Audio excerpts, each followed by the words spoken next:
In the lane, the Arden comes out for Magdaddy B instead of the Catherine that we saw last game. The Catherine actually was doing fairly well, especially once she picked up her Echo and Null Wave. She had fairly impactful ultimates chained after the Null Wave was hitting. The Black Feather is taken away. It's one of Lulu's year's actually most strongest heroes that we haven't seen yet in this update. We have an alpha coming on through here, though. We saw this. I believe it was Xenotech that played it on 2.8 as well in week 3, if I'm not mistaken. Someone played it in week 3 at least. And did alpha get any changes coming into 2.9? Is this something in regards to the buffs? I don't think the buffs that changes to alpha are really going to be enough to significantly impact her, but the fact that the Aftershock is so strong right now, and just CP in general, you can build so many different ways. Alpha can just do a crazy amount of burst. You have a little bit of extra durability when it comes to getting put into your infinite reboot, and of course, if you go for a clockwork, the clockwork changes are a huge buff to alpha because you can reset your ultimate that much quicker. What? But Ozo and Flicker, all right, Nova is going to be innovating once again. We know Nova for innovation. They brought out the Batiste captain first out of everybody. And now, Flicker and Ozo, humanist somewhere in the world, is over the moon at this Ozo pick. Flicker actually is a pick that we've been seeing a lot more in 2.9 in the ranked side of the Vainglory game, and also in scrims. A lot of teams have been practicing him. He's very strong. He can use his invisibility a lot better now because also of the change that came onto Vision, where if you deal damage with an ability to an invisible hero, you don't reveal them. That was not the case before, so Flicker benefits heavily from that. On top of it, he is fairly tanky. Combined with the Ozo, a CP Ozo most likely coming out from Long Delphi, that actually is a very strong hero that spikes mid-game with an Aftershock. That's another Aftershock hero that can utilize that buff to the item. And if I'm not mistaken, Ozo also got a little bit buffed with regards to his healing when using 3-Ring Circus, because it had been nerfed a little bit, finally got buffed and brought back up in line with the rest of the healing that's going on and the health increases and things like that. So it could actually be a very strong pick, and you can see it's forcing Gankstars to take a fair bit of time to try and figure out what they want to counter it with, what they want to answer. It's going to be a Lyra. CP Lyra? Weapon Maybe? Arden is what I'm thinking. We'll that's what I want to see. I don't know. It could go either way. It could be a Weapon Alpha with a CP Lyra. This could be a Weapon Arden with a CP Alpha. This game, just take every note and all your notes, throw them out the window, because we have a Flicker, an Ozo, and a team with a Lyra Arden Alpha. This is absolutely insane. Yeah, I'm actually not sure how Gankstars is going to try to spin this draft, because in my opinion, either way or one of the many ways that they can go with it is not going to work out too well for them, especially against the Ozo and the Flicker. I like Nova's draft better.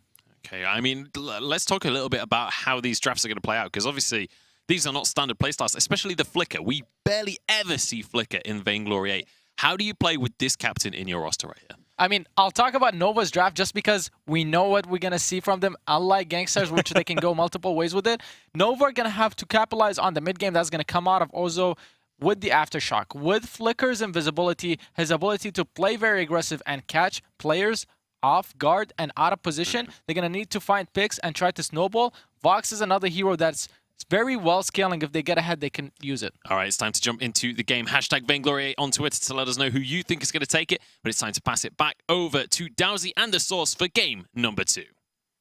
Game number 2, Flicker, Ozo, Weapon Power, Alpha, CP Lyra. There's a lot to talk about here, Source. So where do you want to start?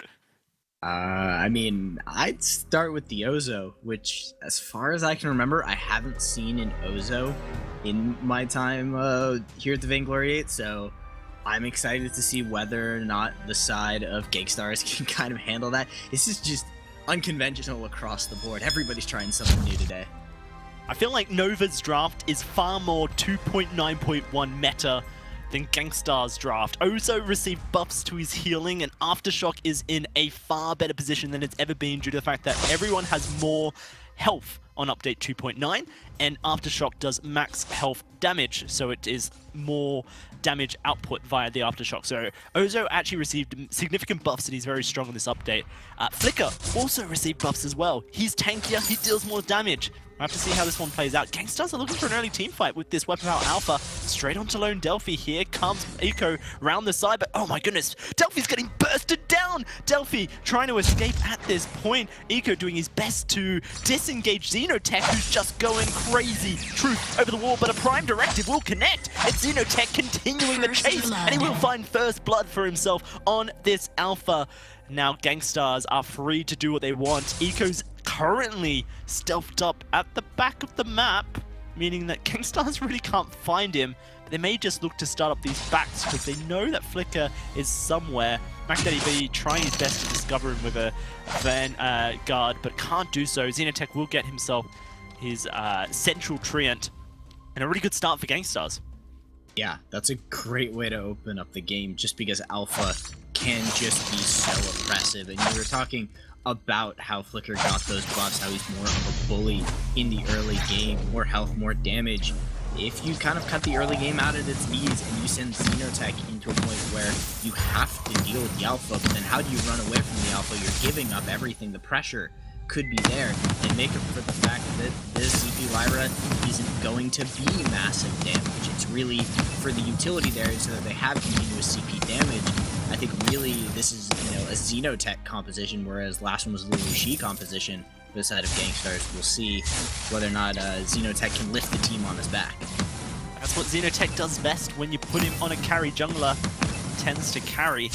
We'll have to see how he is able to do so. On 2.9, Luigi playing this Lyra did receive damage grades to her auto attacks at the sacrifice of some range. So people were kind of like, okay, maybe we see more CP Lyra on this update. I guess that was kind of the initial thought from people so far. And I've actually had plenty of CP Lyras tested out in my high-low solo queue games, and it just has not worked out. So maybe Gankstars can do something that Europe hasn't been able to. But Xenotech now in a bit of trouble as Lone Delphi is just showing off the healing capabilities of this Ozo. MacDaddy B is coming down for Xenotech. Xenotech might be able to just turn this fight around 2v1. Wouldn't that be astounding? As he just chases Lone Delphi out of his own jungle. Eco is currently in a bit of a pickle as well. Xenotech's going to continue delivering the pain to that Flicker. There's no camps to take just yet, but they are respawning as we speak. Lone Delphi's making his way over to the other side of the map so he can try and steal away Xenotech's camps, but Luigi has already made his way over. He's looking to try and start at the backs and prevent these going to the opponent. And if Gankstars are able to secure the majority of the backs as well as the enemy jungle, then they actually went out of the straight. Meanwhile, MacDaddy B's in lane 2v1 and keeping everybody busy. Gankstars are firing on all pistons and just causing chaos around the map. I think Xenotech is definitely feeling this Alpha. It's definitely a lot of confidence there with how willing he is to step deep in enemy territory and just continue to fight. And if that flows over towards the mid to late portion of the game where you want to focus the Alpha and get her out of the way, but you can't really focus the Alpha. We can see Xenotech surviving through some insane team fights and just destroying the side of Nova. I'm not really sure where they find their best opportunity to fight. Maybe a pickoff onto Luigi, but that's going to be difficult. Lyra's kind of a slippery character to deal with. Currently Xenotech with the components of a Sora Blade in inventory, likely going to be his first purchase here. Right now putting the pressure continuously on to Lone Delphi. There is a sentry to deal with, and Lone Delphi is actually able to secure his Treant there. You see Flicker providing some vision for his team. Eco just currently having a good time, being stealthed up and finding out where everyone is. He's going to escort Luigi back to the lane. He'll walk over a trap, so that will be quickly taken out, you would think, by Eco sometime in the future. Alternating Current has been completed for Luigi, which would be your first item on Lyra most times. Then where he goes after that is kind of the interesting part, because you kind of relied on your broken myth of previous updates to make every mage viable. But no longer does broken myth give you the stacking elements, so does Luigi go towards a Dragon's Eye with the broken myth. does he have something else planned for us? I'll find out. I'd actually like to see Dragon's Eye Eve of Harvest, because I think the continuous amount of crystal damage coming out plus the scaling might actually allow for Luluji to kind of play this blood tank strategy of, I'm going to sit in the middle of the team fight, dish out continuous damage, get a little bit of regen, and now the pressure is onto Truth. There's going to be Truth in a bit of trouble. Is able to escape. That's Bangarang knocking Xenotech back. Accurate bounce doing a bit of damage. Xenotech with his Termination Protocol looking for Truth. Doesn't find anyone. This Weapon Power Alpha doesn't do much damage anyway. He's going to reboot just in time to get alive. And Luluji goes down to Lone Delphi as it happens. Now Xenotech doing his best to get onto Truth. But currently Eco's slowing him down. And that's going to be an accurate bounce for death. Double kill for Lone Delphi. Zozo. Mac Daddy B will be escaping. Nova find the fight that they want. Lone Delphi had 3 health bars, I think, over the course of that fight. Had got so much healing off of the passive plus the fountain, just, you know, good positioning, the aftershock. Everything kind of came together for the side of Nova in the middle of that fight. And the fact that Truth didn't get taken out towards the earlier stage, you know, almost got finished off, was able to kind of kite and play around the wall. That was just really good extended team fighting from the side of Nova, and they got Xenotech to overcommit. Xenotech had plenty of damage, almost killed Lone Delphi twice, and it wasn't really enough. So maybe they can kind of bait Xenotech around the map. Luluji's damage really isn't there just yet. Like we said, we'll see where that build kind of takes him, you know, as the game goes on. But Nova definitely showing they're not out of the game yet, despite Flicker kind of not really getting to do early game things, despite all the pressure that was put on Lone Delphi. Yeah, he hasn't been able to be as much of a lane bully as we typically see Flicker be, but these team fights have been going very well for Nova due to the fact that Eco is able to slow down Xenotech and kind of just keep him in a position where he can't stick to Truth. It's been very effective, and in a very short period of time, Eco's going to hit level 6, Mooncloak will come online, and all of a sudden Nova will have engage tools of dreams. Luluji going to engage on to Nova. There's the gauntlet being placed as well. Eco trying to sober it down. It's going to be Bangarang onto Luluji, but he is able to block it up. Lone Delphi bouncing around, losing his life, and will fall. It's going to be a pop of that Termination Protocol, but Xenotech will be able to reboot, and he will look for a re-engage onto Truth here. Gankstars able to find a single kill, purely just due to some mispositioning from Nova. Some great engage coming out of Luluji. Yeah, and that was also, you know, mispositioning underneath of the turret, so they were taking turret shots on that, and they almost won the team fight off. So we're seeing some of the lack of net from Gankstars. They want to fight more. Oh wow, look at that, 1 for 1, but that is not a good trade, I don't think, for Nova. Perhaps if this Mooncloak can get Lone Delphi in position to kill Xenotech, then it's alright. Xenotech under trouble. Under turret, struggling, perhaps not. Lone Delphi's in trouble. Gonna go back on in, laying down the accurate bounce. There's the burst. That's Xenotech dead. Lone Delphi showing that Ozo's pretty strong on this update. Walking over scout traps, but they're gonna be okay. This is an EU. You don't die to scout traps in North America. Well, Lone Delphi putting on pretty much an Ozo clinic, and, you know, Eco not getting to be the bully, but is still a good part of those team fights, and we're seeing how much that's hampering Xenotech's ability to move around the map. Luluji is getting closer to that item, has picked up a little bit of cooldown reduction, just have the 2 major components of any number of significant crystal power items. Maybe Shatter Blast, so just raw damage, not going for that stacking. Maybe the 2 of us just have too much faith in Dragon's Eye, and the pros don't agree. Yeah, well, maybe. Currently, damage output from Lone Delphi is insane. Xenotech looking to reboot, should be able to, but it might just go into a strong. No, they managed to take out the Flicker. Eco's dead. Lone Delphi walking away. True, laying down some cover fire on this Vox here. Lone Delphi just sitting on the sidelines. The Bangarang wasn't used by Lone Delphi, so there's still that to be used in a team fight. Perhaps as Nova now going to be under pressure to protect their turret. Truth, very aggressive. Now he might just lose his life. In fact, Bangarang goes through the portal, doesn't find a stun. That's going to be Vox dead. Lone Delphi, whoa, finds a single kill. Xenotech goes down as well. What is this output coming out of the Flicker and the Ozo? It's actually unreal. I mean, everybody's being kept in one spot. So imagine all the possible damage that Lone Delphi could be outputting onto all possible targets, and then factor in the healing that he's getting off of the increase on his passive. You're getting, you know, pretty well-timed fountains coming out from Eco to keep them alive, and there is no poison shift. Now, looks like Xenotech might be considering that. Does have the lifesteal, does have the additional attack speed, might pick that up, and that could be what they're looking to kind of shut down Lone Delphi on. The poison shift has been in there for truth. We've seen what happens when Xenotech gets taken out early. Sometimes it manages to come through, sometimes it doesn't. So the focus fire is almost there for Nova, but as the fights go on, Lone Delphi is just being allowed to kind of move throughout the map. The moment he steps away from the fight, it's as if the side of Gankstars literally forget he exists, and he shows up once again, and is just outputting massive damage. Currently, you see the Vision Wars have started. Mac Daddy B and Eco, both with a contraption of their own, was buffed on 2.9, now holds 4 charges of either flares or scout traps, depending on how you want to use it. It does make it a little bit more viable to pick up as a captain, and against a Flicker is often prioritized. Currently Nova starting up this gold miner. Gankstars know what's happening though, due to the fact they can see the auto attacks going out. Xenotech bangerang into the middle of the fight. This is where he wants to be, but he's silenced on uprooted on down. Termination protocol pops, and that's going to be Xenotech dropping as he tries to reboot.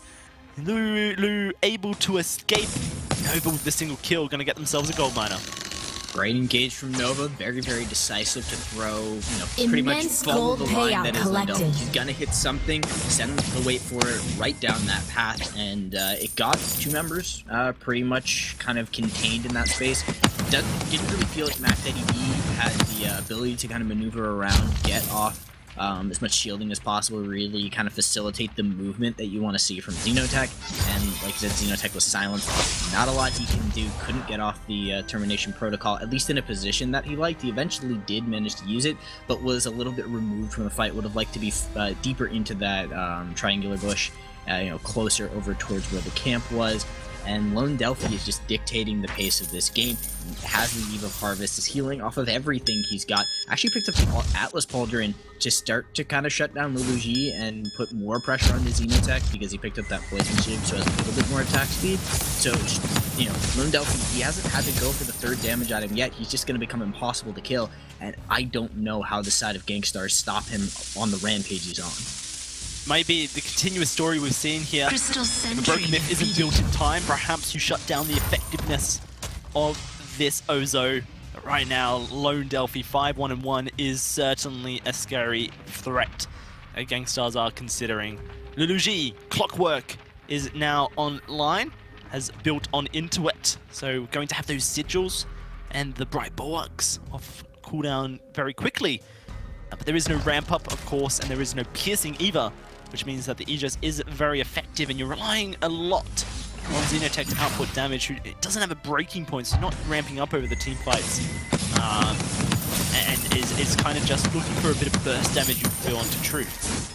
Yeah, and Xenotech is shifting towards a defensive build, so doesn't feel confident that he can survive the fight, which means that damage is going to be stunted. That's a 6-item build out for him to actually get that breaking point with what he's currently put into slots. Maybe, after that weapon infusion, that's to go with that. And now it's popped the weapon infusion, so the slot is open. Let's see if they find a fight to make use of it.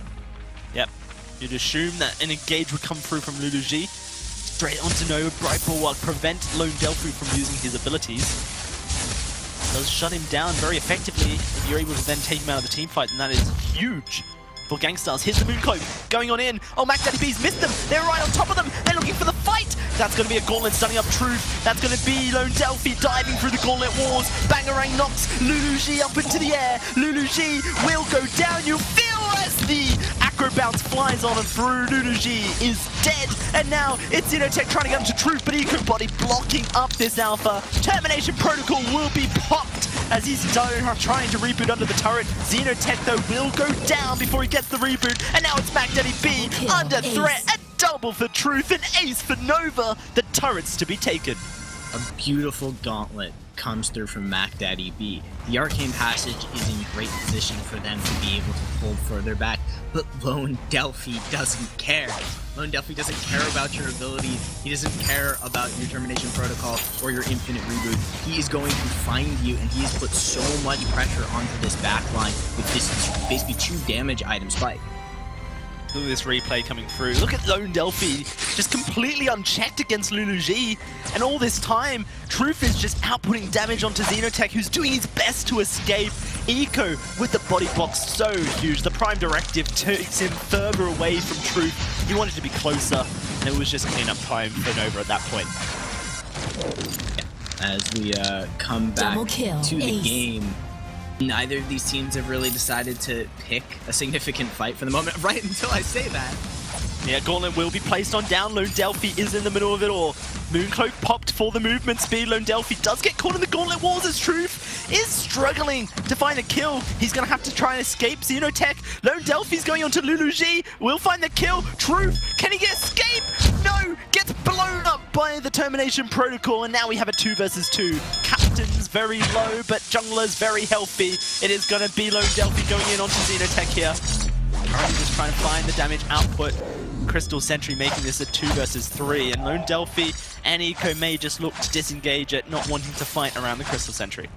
So, a new strategy for Gankstars has arisen. Completely leave Luluji to fend for himself and take out Truth, because at that point, that's actually not a bad 2v2, assuming that Xenotech is at full health. Now, had already used the passive, had already used the ultimate, didn't really have those resources in place, but it was in their jungle, they could kind of position around it.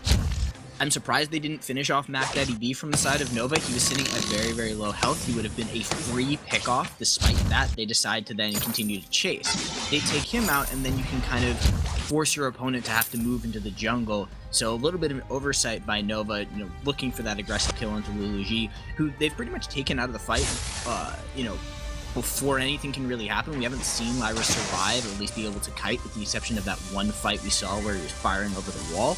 And the damage was kind of there. Up until that, up until they managed to make that happen, it's not going to work. The passageway gets Luluji to safety. Here's the fight breaking out. Stun up onto Lone Delphi, but it just doesn't matter. Truth outputting the damage outside the Gauntlet, and that's Xenotech taken into a reboot and dead. Straight up. That was the cleanest team fight we've seen from Nova so far. Mac Daddy B survives, but there's a Kraken to be taken. Nova will just look to take it. And they got every member of Gankstars kind of standing on top of each other. Maximum bounce value from Truth, who's still going to chase out Mac Daddy B. They might actually need his damage on the Kraken. Let's see how quickly they're doing it. No, I actually don't think they need that much help from him. So he can kind of chase things around, maybe clear out a jungle camp or two. But everybody was sort of stacked up. Maximum slow effect from Eco, maximum damage from Lone Delphi, maximum bounces from Truth. Everybody was there. It was a good, clean team fight, and they took it despite being in enemy territory. And now we see the Broken Myth coming out for Lone Delphi. So he's kind of hitting that maximum damage build, and he will have that pierce to cut through the defenses from the side of Gankstars. They're already having trouble surviving team fights. I don't know how they survive further. I don't know how they survive at all. Right now, Nova just look unstoppable. A 6,000 gold lead as well. They're just continuing to annihilate. Here comes the Mooncloak, spotted up by that Scout Trap. And it is just going to be disengaged now. Crystal Sentry going to work. I think Nova shall ignore it for the most part. Now looking to try and get on into the base of Gankstars. Finish this game once and for all. Gankstars, it's their final defense here. Can they make this crystal power and weapon power, Lyra and weapon power Alpha work is the question. Luluji once more knocked up. Alpha trying to do her best. Gauntlet has been escaped, but Lone Delphi does get trapped up in it. Lone Delphi goes very low. Lone Delphi walking away. He reflex blocks to get on through. He's starting to heal. He can't jump though, and that is him dead. Now Xenotech getting onto Truth. Can he find a kill? Luluji is dead. There will be Truth going down as well as he finds himself pinned. It's Eco! It's the last man standing! And a Kraken as well! This little red panda looking to finish the game for Nova as we speak. And he is so tanky as well. Look at him go! Eco, last man standing, will take the series for Nova against Gankstars, who just could not make it work. They finally managed to bring down Lone Delphi. They finally managed to cage Truth enough to finish him, but only because Eco is finishing the game. A great display of skill from Nova, and now the draft gets interesting. Do you actually fear this Ozo? Does this become a priority pick or a priority ban? I'm certainly going to look forward to see how the rest of